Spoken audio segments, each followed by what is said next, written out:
Shalom, jumpa lagi dengan channel Klavos Sukacita.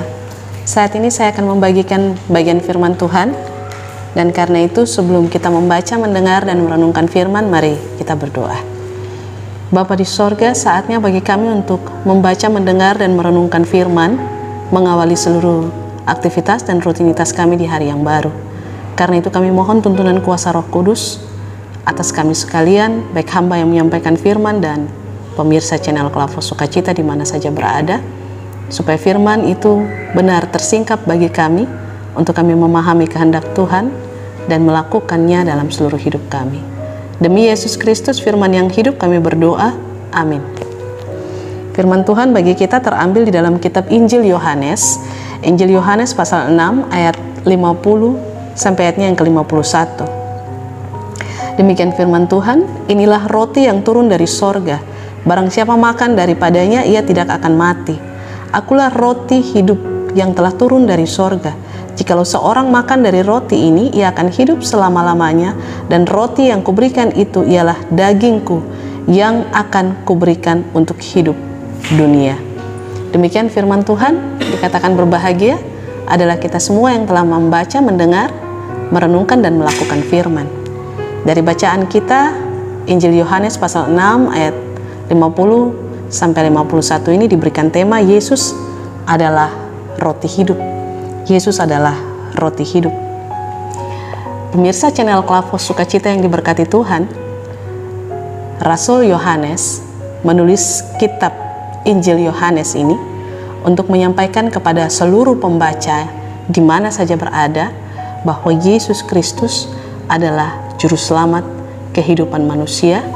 Ia telah datang ke dalam dunia menjadi sama seperti manusia, tetapi kemudian ia mati dan bangkit, dan lalu naik ke sorga dan menghembuskan rohnya kepada kita sampai hari ini. Dan melalui rohnya melengkapi kita untuk terus berkarya dalam dunia yang Tuhan karuniakan bagi kita. Di saat ini kita membaca tentang roti hidup yang Rasul Yohanes mencoba menyampaikan kepada semua pembaca tentang makna dari sebuah makanan yang tidak saja mengenyangkan perut kita, yang tidak saja menguatkan tulang-tulang ataupun tubuh kita untuk dapat menjalankan seluruh aktivitas dan tanggung jawab kita, kerja dan karya kita. Tetapi di sini Rasul Yohanes mengungkapkan tentang Yesus yang adalah makanan rohani itu bagi setiap orang yang percaya kepadanya. Yesus adalah roti hidup. Dikatakan, jikalau seorang makan dari roti ini, ia akan hidup selama-lamanya, dan roti yang kuberikan ini adalah dagingku. Kita telah melewati masa-masa minggu sengsara, kematian Yesus sampai kebangkitannya. Kita ada di dalam perjamuan kudus untuk mengingat kembali bagaimana pengorbanan Yesus Kristus yang tubuhnya dipecahkan untuk keampunan dosa kita dan darahnya dicurahkan untuk menyucikan kita. Dan dari lambang roti yang kita makan itu mengingatkan kepada kita bahwa tubuh dan darah Yesus itu sudah menjadi bagian dalam kehidupan kita.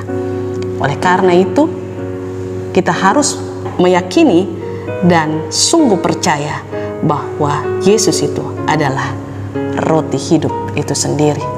Dan roti hidup itu telah ada di dalam kehidupan kita. Roti hidup itu harus menjadi bagian dalam kehidupan kita. Sebab dengan roti yang bukan jasmani seperti yang kita makan untuk mengenyangkan tubuh kita atau menguatkan tubuh kita, yang beberapa saat kemudian nanti akan membuat kita lapar lagi, tetapi roti hidup yang adalah Yesus itu sendiri menjadi bagian dalam kehidupan kita, maka tentu dia akan menjadi kekuatan bagi kita untuk melengkapi kita, mengokohkan kita, dan memberikan kepada kita semangat dan sukacita untuk terus menyatakan kuasa dan kehendaknya di dalam kehidupan ini. Oleh karena itu, dari bacaan kita di hari ini, Rasul Yohanes menyampaikan kepada kita juga di hari ini bahwa Yesus adalah roti hidup. Roti hidup yang memberikan dagingnya bagi kita, yang memberikan tubuhnya untuk kita, dengan memberikan tubuh dan dagingnya bagi kita, maka kita memiliki hidup sampai hari ini. Kita pun kemudian mengalami kehidupan yang penuh dengan damai sejahtera dan sukacita karena keselamatan dan kemerdekaan, yang bebas dari dosa dan maut yang telah Yesus nyatakan melalui pengorbanannya bagi kita. Oleh karena itu, marilah kita senantiasa menjalani kehidupan dan kekristenan kita dengan terus mengingat akan Yesus dalam pengorbanannya bagi kita dan kebangkitannya yang telah menyelamatkan kita ini. Maka kita pun mewartakannya di dalam seluruh keberadaan hidup kita melalui kata, perbuatan kita. Kristus harus terus termanifestasi dalam hidup kita sebab Kristus telah menjadi bagian yang utuh dalam kehidupan kita. Dia ada di dalam kehidupan kita. Dialah roti hidup itu yang sudah memberikan kepada kita keselamatan, yang sudah memberikan kepada kita sukacita dan damai sejahtera. Dan karena itu kita terus menyatakan, mewartakannya dalam kata dan perbuatan kita dengan hidup menurut kehendaknya.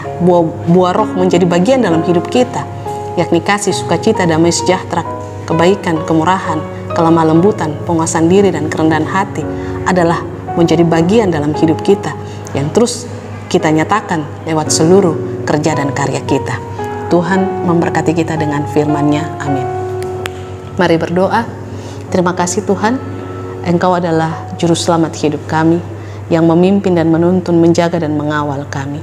Biarlah kami terus menyatakan kuasa dan kasih-Mu lewat seluruh kehidupan kami, kata dan perbuatan kami, supaya nama Kristus terus senantiasa dipermuliakan lewat seluruh keberadaan hidup kami.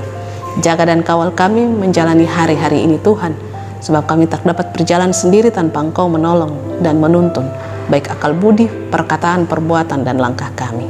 Terpujilah nama-Mu ya Yesus Kristus, kini dan selama-lamanya. Amin. Shalom. Tuhan memberkati.